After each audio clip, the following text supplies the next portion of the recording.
"Just do it" is the slogan of the sports brand, Nike. It's a powerful statement. We find it easy to just do it when it comes to activities we enjoy, like playing sports or cooking. But what about assignments? Work?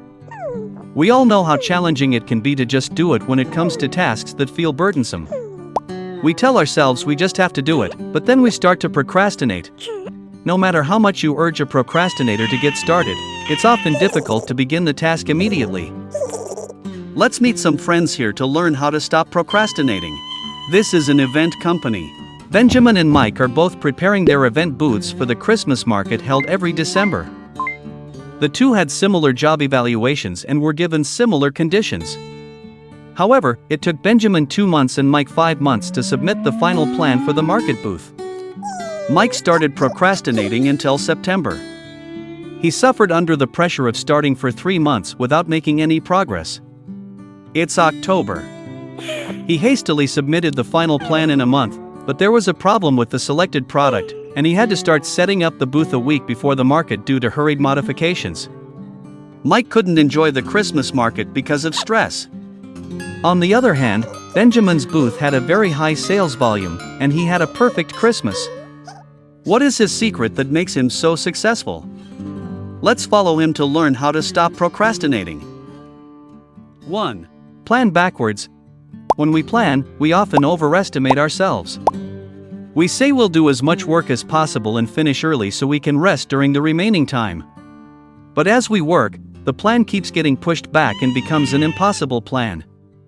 Our lives are busier than we think. Benjamin has his own solution to this. To make a realistic plan, he plans backwards from the final deadline. He tries to set a realistic and relaxed period for each stage. The Christmas market opens in December. He decided to focus on booth installation in November. In October, September, and August, he checked products and booth decorations offline, coordinated opinions, and corrected deficiencies during this process. He aimed to submit the final plan by July. 2. Subdivide. As mentioned earlier, Benjamin planned backwards. He also broke down all the tasks that needed to be done at each stage. He tackled each task slowly, one by one. Try breaking down your work until you can't break it down any further. It can be overwhelming to look at the whole task. But just try to accomplish one of the smaller tasks, thinking I'll just get this one done and that's it. Later, decide to do just 3 of these small goals a day. Clever Benjamin knew that plans like using all 24 hours on Saturday to finish the work, or reading a whole book in 2 hours, were unrealistic. 3. Focus for short periods. He committed to working on this task for only 2 hours a day. After working for 2 hours, he decided not to look at or think about it anymore. As mentioned earlier, our lives are not just about work. We need to shower, eat, spend time with friends and family, and have appropriate hobbies. Benjamin set a feasible goal of 2 hours, accepting reality. Is it difficult? Then try it for just 15 minutes with the thought of what, just do it for 15 minutes. The time to concentrate tends to increase naturally as you practice. Don't rush and find your own pace slowly. 4. Understand why you procrastinate. There is a saying, keep your friends close and your enemies closer. If friends are those who get the work done right away, then enemies are the reasons why we procrastinate. That is the voice of the heart. Benjamin was anxious, thinking, the Christmas market is our company's biggest event. If I mess this up, I'll be the company's disgrace. This anxiety caused him to procrastinate impulsively.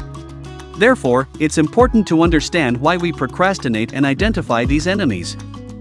You can learn more about this in the attached video. 5. Recognize the starting point of procrastination. Benjamin faced a challenge. He procrastinated for several days while writing the plan, particularly when it came to product selection. With so many options, like various Christmas foods and decorations, he struggled to make a decision. He started a journal, noting the tasks he postponed, the tasks he did instead, and his feelings at the time.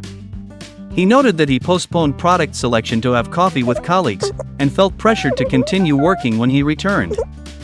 Keeping a journal and reflecting daily can help identify the root of procrastination and motivate you to take action. 6. Reward yourself. After completing a portion of the plan, Benjamin could have continued working. Instead, he took a break to play frisbee with his dog and spend time with friends and family. It's important to remember that without appropriate rest, work efficiency can decrease. Remember, take things one at a time, step by step. Even after watching this video, you might still procrastinate. So, let's take just 20 seconds before the video ends to think. What are you procrastinating on now? Losing 10 pounds. What's your excuse? Too tired. No time to exercise. Planning to start next month. What's the smallest, least effortful action you can take right now for just 15 minutes? Go for a walk. You don't need to lose 10 pounds starting next month, or run 10 kilometers on a treadmill.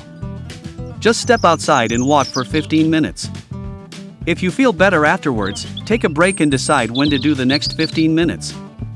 It's not as hard as it seems.